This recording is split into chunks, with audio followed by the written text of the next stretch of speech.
এই বন্ধুরা, আজকে আমি খাটের তলে লুকিয়ে লুকিয়ে তোমাদের একটা কথা শেয়ার করতে চাই। এই আশ্চর্য মামা কোথা থেকে চলে এলো?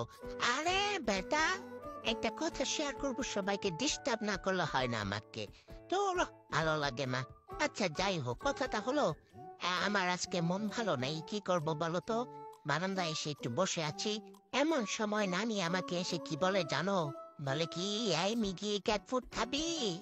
কি করব বলো তো, উড়ে চলে গেলাম ক্যাট ফুড খেতে।